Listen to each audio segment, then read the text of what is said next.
के प्रवक्ता शरद जी मेरे साथ मौजूद हैं।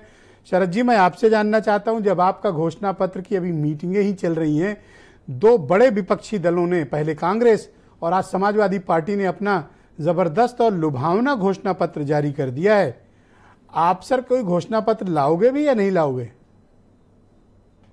नहीं, देखिए, हम घोषणा पत्र नहीं लाएंगे, हम वो चीज लाएंगे जो हम करेंगे, क्योंकि ये जो बाकी पार्टियां ला रही हैं घोषणा पत्र नहीं, ये परियों की कहानी है।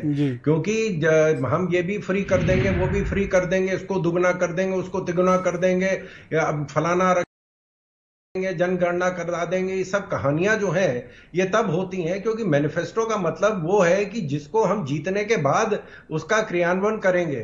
जिनको मालूम है कि उनकी जमानत जब्त होने वाली, उन्हें मालूम है कि एक आध सीट भी इनके अगर आ जाए तो बहुत बड़ी बात है, तो ये कहानी इनका कोई मतलब नहीं है। लेकिन जब हमें करना ही नहीं है तो फिर जो मर्जी है कह दीजिए। और इससे पहले भी जिन पार्टियों ने इस तरह की कहानियां सुनाई थी, मैं पंजाब की बात बता रहा हूं, जहां भी कांग्रेस की सरकार थी साल भर पहले, वहां का यह हाल था कि वहां 53% डेट टू जीडीपी रेशियो दिवालियापन की हद हो गई है पंजाब में। और दूसरे नंबर पे राजस्थान सरकार है, जहां हमसे ज्यादा काम किया गया, वहां 48% डेट टू जीडीपी रेशियो है। ये दो राज्यों में दिवाला निकल चुका है। अभी आप देखिए कि आप इन मुफ्त की योजनाओं को या बख्शीश समझ लीजिए कि योजनाओं को आप भी पसंद करते हैं, या आपको लगता है मुफ्त की योजनाएं बंद होनी चाहिए और आपके घोषणा पत्र में ये बिल्कुल नहीं होगा, ऐसा आप क्लेम करते हैं या योजना है आपकी? नहीं, देखिए, हम जो कहेंगे करेंगे, क्योंकि हम जीतने वाले हैं। हम 400 जिनको उनकी जमानत जब्त होने वाली है, तो ये खाली परियों की कहानी सुना रहे हैं, क्योंकि जो जीतेगा वो उसके लिए इस मैनिफेस्टो का मतलब है। तो इनको कोई लेना देना नहीं है। आप देखें कि कर्नाटक में क्या हुआ। कर्नाटक में इन्होंने कह दिया कि सब हम तारे तोड़ लाएंगे। 56,000 करोड़ का जब एक्स्ट्रा डिमांड खड़ा हो गया, जो ये फ्री की कहानी सुना रहे थे, अब ये बगले झांकने लगे। उसके बाद ये सर आप भी तो बताओ कि ये 400 रुपए का सिलेंडर 1100 रुपए में मिल रहा है, ये आपके किस घोषणा पत्र का हिस्सा था? नहीं, हम तो जो कह रहे हैं हम करेंगे।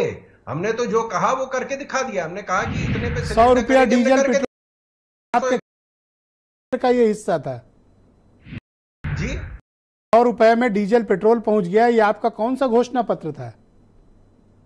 नहीं, अंतरराष्ट्रीय जो व्यापार है दुनिया में कहीं नहीं है। आप जिस देश के बारे में बहस करना चाहें मैं तैयार हूं सर। दुनिया में कहीं भी ऑयल की कीमतें अभी स्थिर हैं। नहीं, अब जो देखिए, इतना कहीं नहीं बढ़ी है सर। अगर टैक्स बढ़ रहा है तो वो टैक्स कहां इस्तेमाल हो रहा है? सबसे जो टैक्स कलेक्शन मैक्सिमम होता है। अगर इनको तो सर पहले क्यों हल्ला करते थे जब ये भी तो टैक्स लिए, कोई अपने घर थोड़ी ले गया? वैट कम कर देना। अगर विपक्ष की सरकारों को इससे बुरा लग रहा है तो अपने अपने राज्यों में वैट कम कर दें। तो सर 18 जगहों पे आपकी नहीं, हमने तो अभी 3 रुपया कम किया है। 100 रुपए पहुंचा के 3 रुपए कम, ये अचीवमेंट है सर। नहीं, तो वो पैसा जो है हम वो कोई दान में नहीं दे रहे हैं। वो पैसा ही है जिसको हम जनता के काम में खर्च कर रहे हैं। उसी से हम लोगों के 85 करोड़ लोगों को हम राशन दे रहे हैं। उसी से गैस का सिलेंडर सस्ता किया जा रहा है। उसी से 53 अब मुझे आपको टाइमलाइन बताइए कि आपका घोषणा पत्र कब आएगा जनता के बीच?